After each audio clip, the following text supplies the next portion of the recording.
Welcome back, everyone, to this week's episode of The Secrets of Government Contracting. I'm J.R. Flatter, your host, and this week we have the honor of having a distinguished guest, Dr. Denise Bacon. Dr. Bacon, I'll Thank you. pass it over to you to introduce yourself and talk to us a little bit about maybe your background and your company and anything else that comes to mind. Well, thank you very much, and thank you for the honor of letting me chat with you for a few minutes. I don't often get to do that. As you know, being a small business owner, we spend so much time solving those problems that come up each day that sometimes taking that moment to step back and say, how did we get here? It's more a privilege. I mean, an honor and a luxury, not something that we can uh, dwell on for any length of time. So I thank you for this opportunity.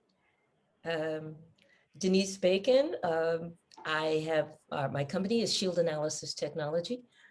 We are data analysis looking at the bio threat and the adversary who can present that threat, while the focus is in areas of weapons of mass destruction. We do some data analysis in other areas, and particularly in STEM, science, technology, engineering, and mathematics.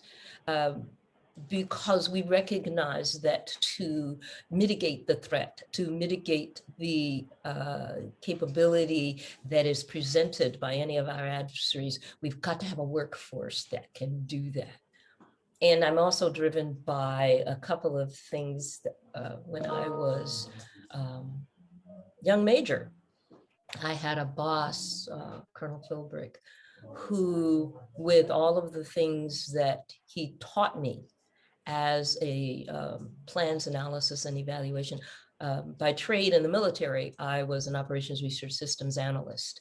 And most of us went into an area in the military they call plans analysis and evaluation. We were the ones who did the budgeting for the long term, not for this year and maybe for next year, but it was that long term.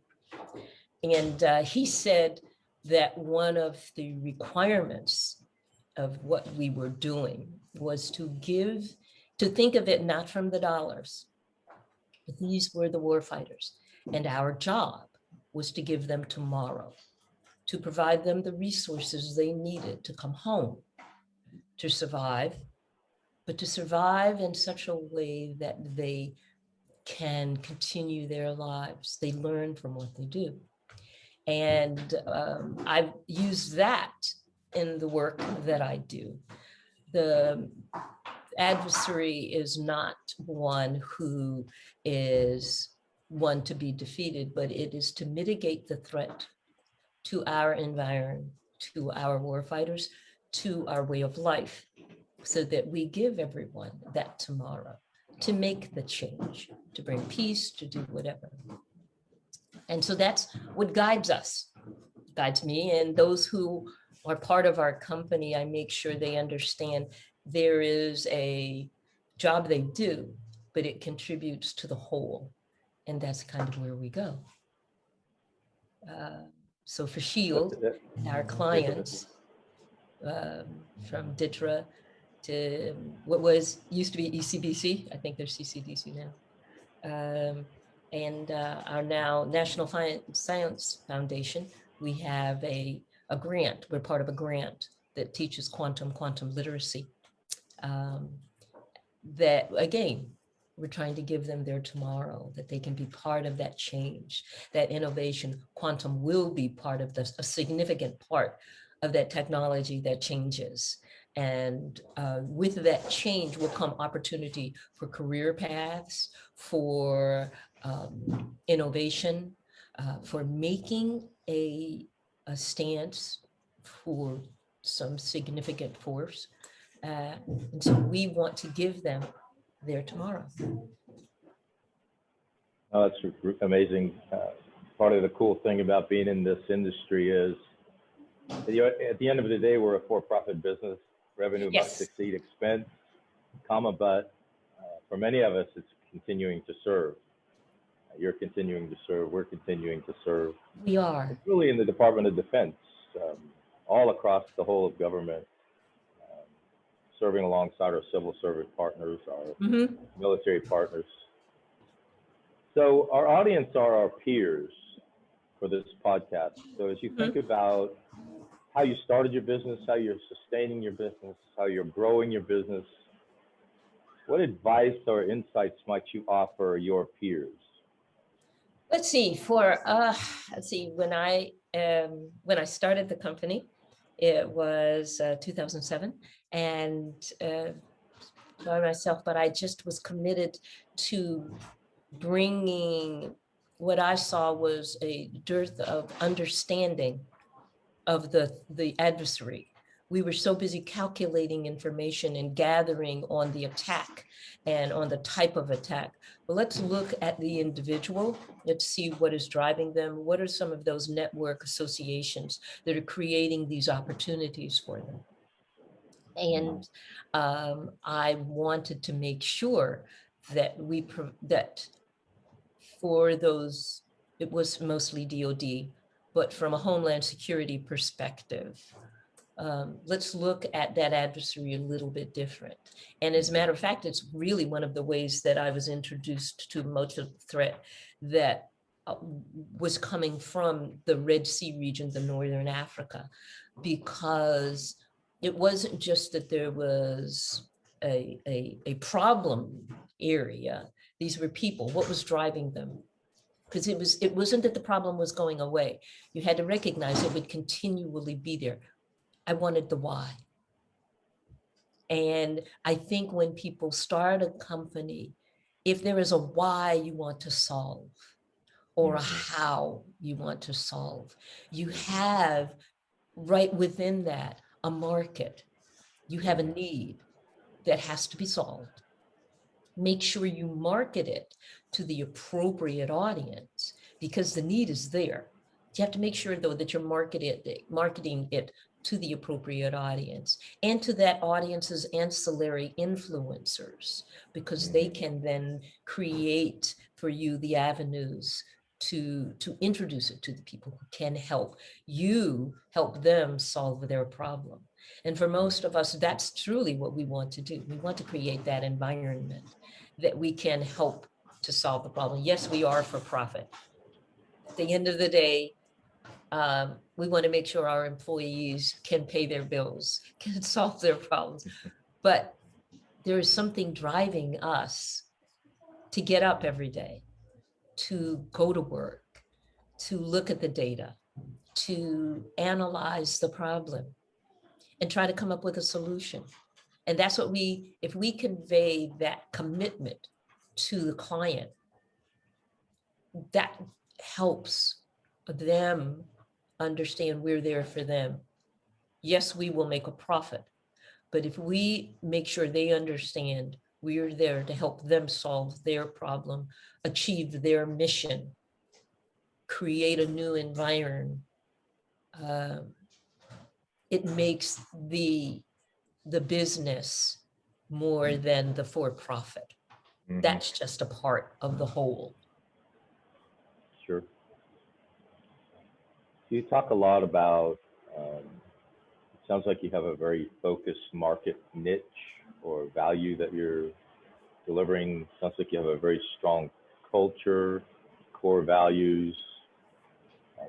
You mentioned something interesting that you called marketing, that we might call on our side capture or other terms. What is your experience on how best to go about marketing or capturing? The best capture. I think I've been blessed because when I got out of the military, when I retired, I took a few years off to get my PhD. I had already retired when I got mine. I was not, as with some others, they already have it. But when I was in that learning environment, because it was in biodefense. I was lucky too that the head of the program was Ken Alabek, a former Russian scientist. He had defected to the United States, and he created for me an understanding of the threat. And I think leveraging those opportunities for me were a benefit, so that when I understood, it helped me understand both sides of the market, those who create the threat and those of us who want to mitigate the threat. So to go into capture, you have to have a true understanding of your market. And where are you in that market? Not, yes, you want business. That's vague. Where are you in that timeline, in that stream of thought in it? Are you at the end that's mitigating? If you are, or if it's something that's positive, are you creating? Are you creating opportunity? Are you creating solutions? Are you creating, if you are, then there is a market. Who best benefits from that? Walk that line all the way through. I'm a social network analyst. I create those social networks. There's some place, there is a nexus that creates getting to that nexus of individuals, organizations, opportunities, provides you one time to talk to all of them, entering that social network at that nexus offers you the capability to present your thinking, your solutions, your tools. It's more than a vague philosophical concept. You bring something to the table. How to X, solve it, mitigate it, do it. And then how it benefits them, shortens their time frame, better uses their dollars, increases their capability, broadens their horizon. Fill in that. And if it fills in more than one, that's even better. That's the approach we take. No, that's great. And all about differentiating yourself and bringing unique value to set yourself apart from the other 100,000 people telling the same story. And that's a big problem. And it's very daunting. It's extremely daunting when you first go. I know I came into this as a scientist. I really and truly felt that the science would make a difference. And I firmly believe that. But I had to become a businesswoman at the same time. So it was melding those two together and creating this new entity, Denise Bacon, this new entity who could retain the capability that the science brought, but attack it with using the tools of the business world.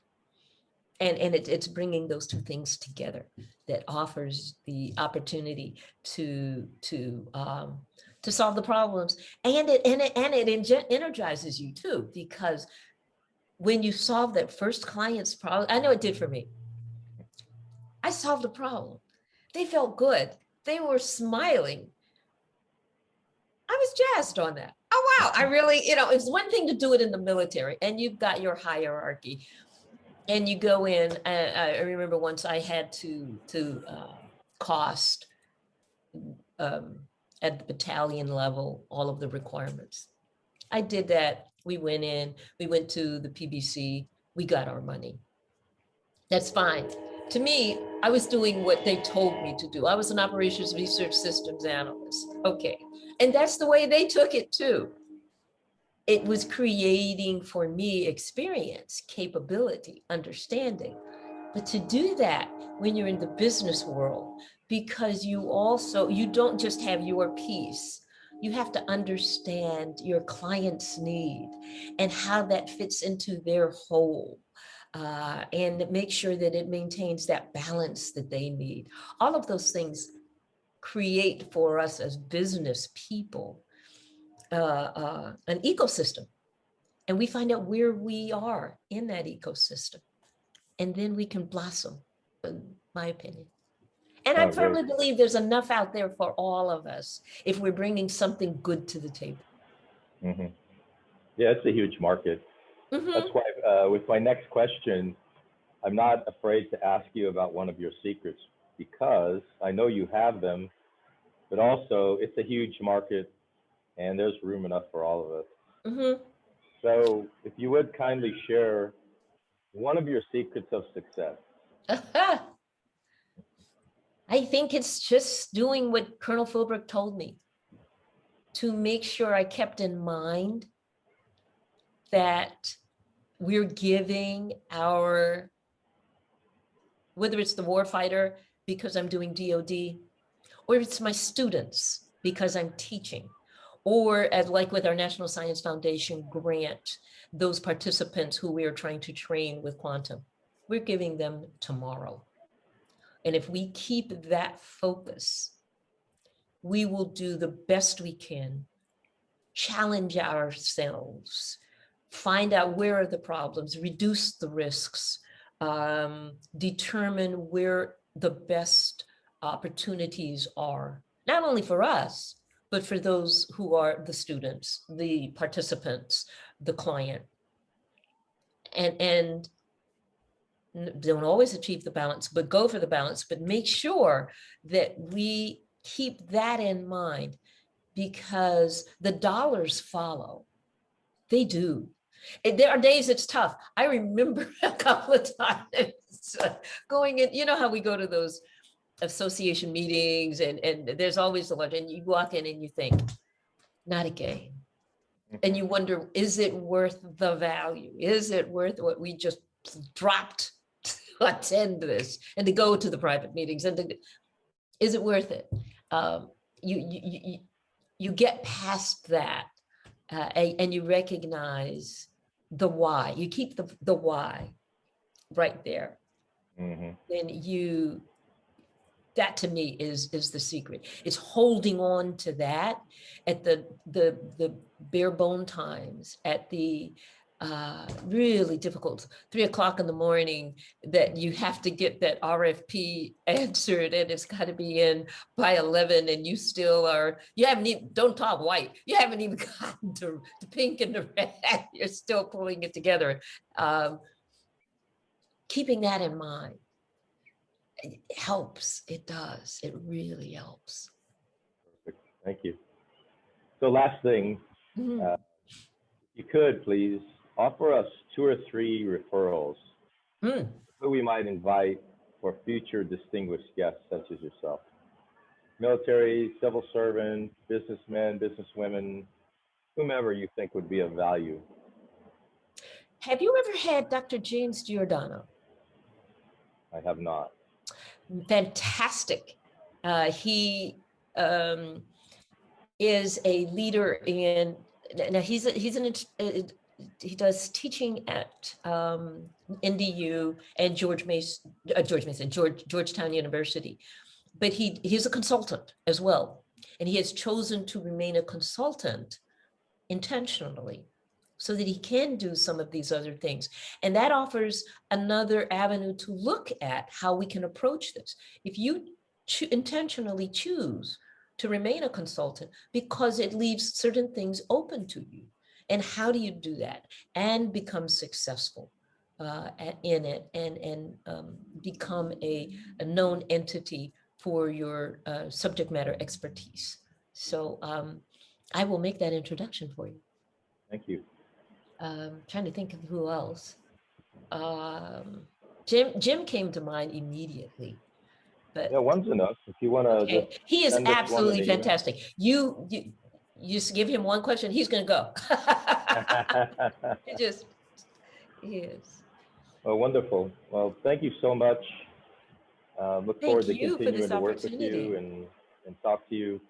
I am going to start that quarterly get together. So Oh, I'm going to please, I will be I'm there. going to create a invite, and we'll just pick a day and a time that works and get it out there. Okay, So thank you so much, Denise. Thank and you. Have a great weekend. You too. Happy 4th. Yeah, you too. Take care. Bye-bye. Bye-bye.